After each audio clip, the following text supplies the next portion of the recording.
Hey, happy Sunday, everyone. Sitting here at my desk working on a few Sunday things. I actually get a lot of work done on Sundays. And wanted to recap. I'm heading out of town tomorrow. I wanted to recap a conversation and a situation. This is an educational video for you. So I received a call Friday afternoon with one of the lead technicians, the project manager actually, for one of my clients.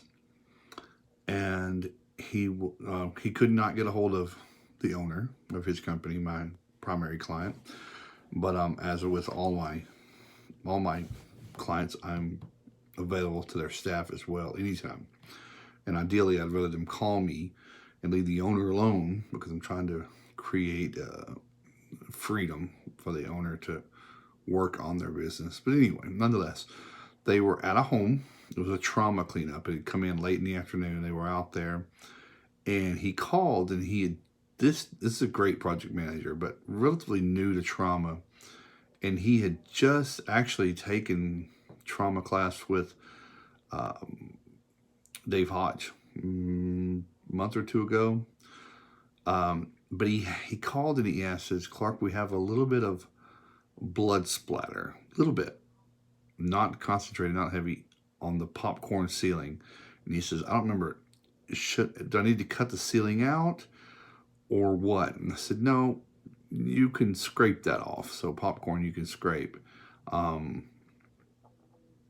if it's, scrape it and then see if it's beyond the first coat, if it's absorbed through or it's heavier in some places, you might need to, but generally you can scrape that off and then put in there to paint and seal, right?" Then I said, but hold on a second. Before you do that, have you guys done asbestos testing? "Well, no, we haven't." I said, "Do you even know when the house was built?" "No, it looks to be from the construction. This was the assumptions, to the 80s, maybe early 90s, assuming, right?" I looked it up real quick while I was talking to him online on Zillow. Just look at Zillow. It'll tell you the year built. 1963. I said, "Don't scrape that roof ceiling. That should go into your pre-loss, pre-work commencement checklist. You should create a checklist for every job. Am I doing this? Am I doing that? And has the asbestos been tested?" I don't care if that house was built in the 90s. It still could be hot. There had been a renovation. You could still buy asbestos-containing materials. And I reminded this person, and he gets it now. I'm not bashing him or beating him up. He was thinking about the trauma job. He was thinking about the task at hand. And he said, "My bad. You're right, 100%. I should have checked it." But remember, and I know you've been seeing this in the group, if you're not checking every job for asbestos, you're breaking the law. You are. I keep telling and reminding everyone, but it doesn't matter the gear built. It's a myth.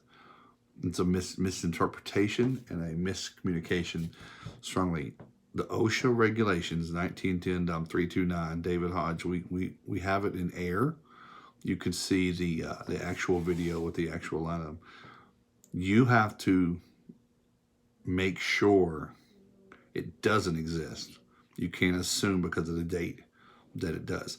I have found asbestos in homes and buildings and structures built as late as 2013.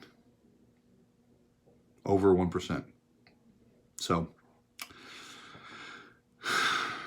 test for asbestos. Don't expose your staff.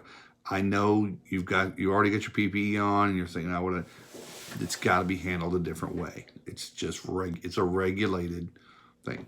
But this was more about scraping the ceiling for a trauma. I'm not a trauma expert. I'm not even certified in trauma.